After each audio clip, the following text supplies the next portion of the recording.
Vadodara મનપાના mayor પદના નામની પણ આજે જાહેરાત થવાની છે। મનપાના મેયર સહિતના મુખ્ય 5 પદાધિકારીઓની આજે વરણી કરવામાં આવશે। પ્રથમ 2.5 વર્ષ એસસી કેટેગરીના મેયર બનવાના છે, જેમાં સમીર વાઘેલા, અજય ડાબીનું નામ મેયર પદ માટે સૌથી મોખરે છે। આ ઉપરાંત ગીતા મકવાણા, ચેતન પરમાર અને મીના પરમારનું નામ પણ રેસમાં છે। ત્યારે એસોસિએટ એડિટર અમિત ઠાકોર વડોદરાથી જોડાયેલા છે। અમિત, વડોદરાને પણ આજે તેના પદાધિકારીઓ મળવાના છે, કોનું નામ ચર્ચામાં છે?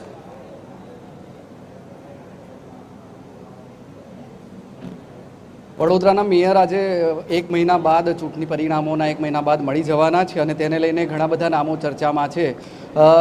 જો કે 3 મહત્વના નામો છે, તેમાંથી કોઈ એકની પસંદગી થઈ શકે છે। વોર્ડ નંબર 12માંથી સમીર વાઘેલા જે ચૂંટાયા છે તેમનું નામ ખૂબ આગળ ચાલી રહ્યું છે।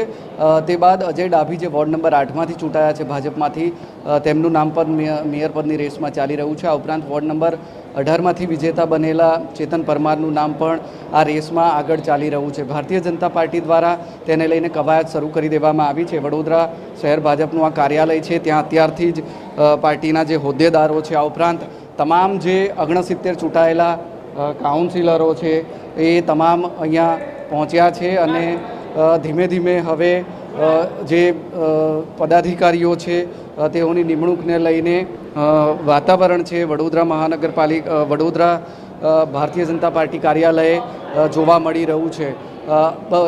10 વાગે જે મહામંત્રી છે પ્રદેશના અને વડોદરાના પ્રભારી છે હિતેન્દ્ર ચૌહાણ, તેઓ અહીંયા પહોંચશે અને વડોદરા ભાજપ કાર્યાલય ખાતે જ ભારતીય જનતા પાર્ટી તરફથી જે વડોદરા મહાનગરપાલિકાનું બોર્ડ છે તેમાં આગામી મેયર કોણ બનશે તેના નામની જાહેરાત થશે। આ ઉપરાંત ડેપ્યુટી મેયરના નામની પણ જાહેરાત અહીંયાથી જ થશે।